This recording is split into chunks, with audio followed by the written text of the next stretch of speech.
రథసప్తమి పర్వదినాన్ని పురస్కరించుకొని సింహాద్రి అప్పన్న స్వామి మంగళవారం ఆలయ ప్రాంగణంలోని సింహాసనపై సూర్య భగవానుడిగా పూజలు అందుకున్నారు. అర్చకులు వేకువజామున స్వామిని సుప్రభాత సేవలో మేల్కొల్పి ఆరాధన బాలభోగం సేవలు జరిపారు.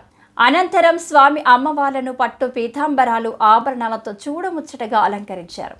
భక్తుల కోలాహలం నడుమ దేవతామూర్తుల నిత్య కళ్యాణోత్సవాన్ని కనుల పండుగ జరిపించారు. రాతి రథంపై కొలువుదీరిన సింహాద్రినాథుడిని భక్తులు కనులారా దర్శించుకున్నారు. స్వామి కళ్యాణ మహోత్సవంలో ఇప్పుడు పూర్తయిన కార్యక్రమం పుణ్యాహవాచన కార్యక్రమం పూర్తయినది. ఆ పుణ్యాహవాచన కార్యక్రమాన్ని జరిపించే ముందు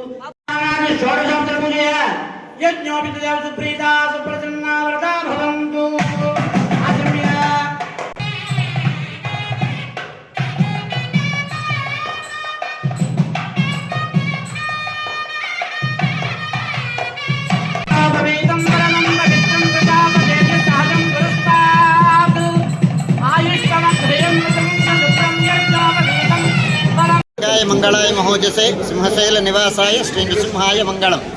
శ్రీ శ్రీ శ్రీ వరాహలక్ష్మీ నృసింహస్వామి వారి సన్నిధానంలో ఈనాడు రథసప్తమిని పురస్కరించుకుని శ్రీ సూర్య జయంతి ఉత్సవాన్ని జరుపుకుంటున్నాం. స్వామివారు ఉదయం ఆరాధన పూర్తయిన తర్వాత ఇక్కడ ఆలయంలో ఈశాన్య భాగంలో ఉండేటువంటి రాతి రథంపైకి వేంచేసి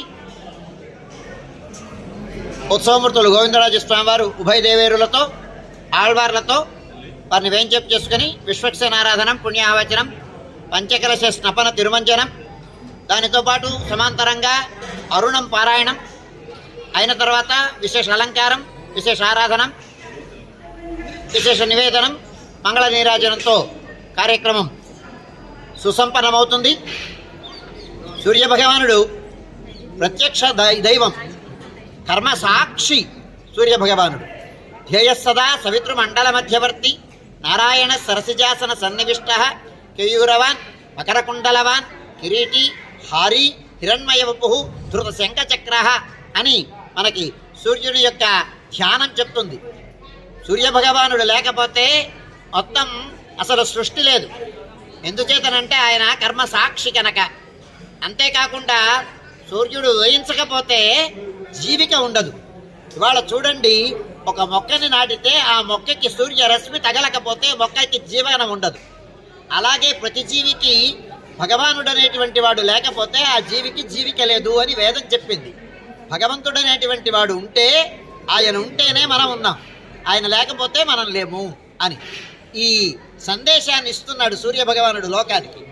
ఆయన ఎక్కడుంటాడంటే కనిపిస్తాడండి. సూర్యుడిని చూడగలమా? మనం చూడలేం. ఆయన ద్వాదశాదిత్య మండల అంతర్వర్తిగా ఉంటాడు పరమాత్మ నారాయణుడు. ఆయన చుట్టూ 12 మంది ఆదిత్యులు ఉంటారు.